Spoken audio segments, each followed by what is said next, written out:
Hey everyone, and welcome to my second submission for the Blackborder Show competition for the week that is ending on May the 10th. Today I'm going to be talking about my deck that was formerly known as the Lightning Beatdown deck, but since I've cut Lightning, it's now just Black-Red Beatdown.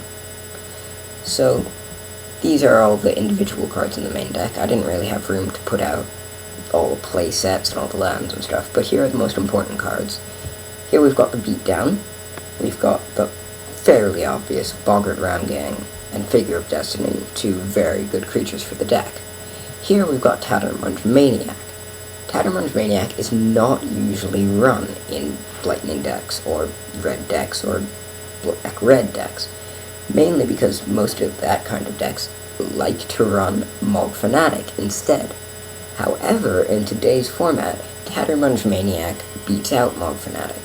Tattermunge Maniac, let's say against a deck like 5-color control, can get in for 4 to 6 damage before it has to be dealt with, usually with a Wall of Reverence or a Plume Veil. That is absolutely amazing for only a 1-mana investment. Now, you might be thinking, yes, but 5-color control is slow. It's supposed to take early damage and then stabilize. That is true, but also against a deck like Black-White Tokens, something that you would not expect to take a lot of damage off Tattermunge Maniac. It will often deal 2 to 4 damage and then trade with the Kitchen Things, putting a counter on it, or take up a blocker, or take out a token, something that makes it strictly better than Shock. The last card is Jund Hackblade. Hackblade is very, very underrated.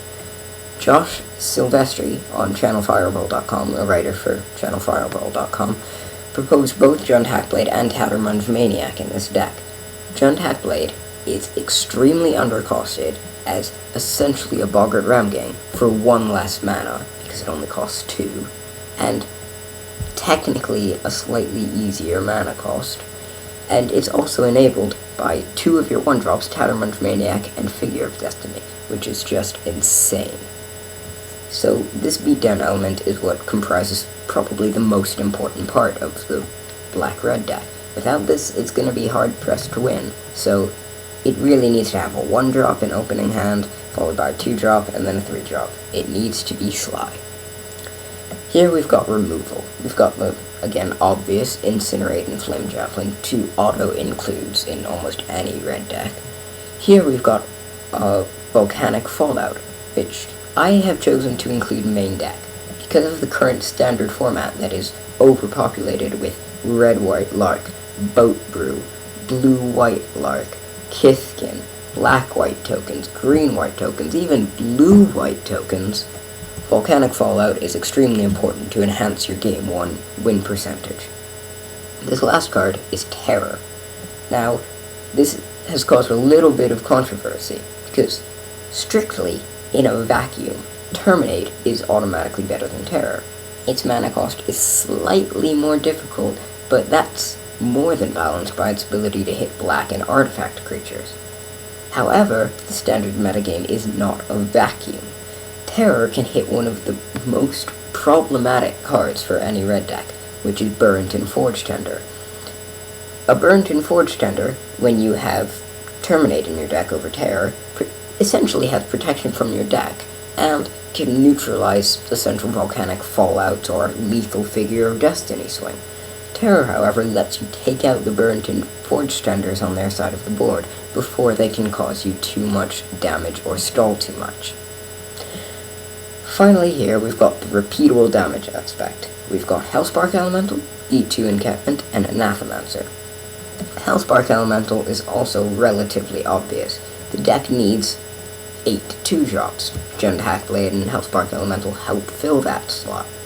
Hellspark Elemental is also great against 5-color control or any other control deck that runs counterspells, because even if it's countered, you still have the Unearth ability. However, because of this, many control decks are starting to run Pithing Needle as a way to neutralize this Unearth ability, since it is an activated ability. E2 Encampment I am only running 2 of, because I don't want to be slowed down too much turns 1, 2, and 3, the crucial turns, by playing Comes Into Play tapped lands. However, it is important that I can either have a blocker or a final attacker late game, so I don't lose to masses of tokens. Its first strike is also very, very relevant because of all the weenies being run. Not many decks run large creatures anymore, except maybe Darkbound. This last card is Anathemancer. Now, Anathemancer is probably the most important addition to Red-Black Beatdown from Alara Reborn. It does not only hose 5-color control, even though it does hose 5-color control. It hoses fairies. It hoses any deck that runs non-basic lands, which is essentially every single deck in the format. Since there are no more monocolored decks, except for outdated Kithkin and Red Deck Wins decks, there are plenty of non-basic lands running around, so Anathemancer will almost always be a Grey Ogre that shocks, or a Grey Ogre that lava spikes, sometimes even becoming a Grey Ogre that lava axes, which is absolutely insane. Think about it. 3 mana for a 2/2 that deals 3 damage. That's essentially 1 mana for 3 damage, and then 2 mana for a 2/2, which is just great. Not only that, but it has a reusable effect. It has Unearth. Now, the Unearth is 7, which is very, very expensive, especially for a deck that only runs 23 lands. However, you may remember that Lightning Beatdown used to run Banefire as a way to deal with control decks, as a way to sneak past their counterspells and deal the last few points of damage. Here, Anathemancer can take that spot. 7 mana, which is only 1 more than it took Banefire to be uncounterable, and it can deal even more damage than Banefire against the right kind of deck. It's absolutely insane, and I think it is the card that will help Lightning or Red-Black Beatdown win regionals, PTQs too well in the new format.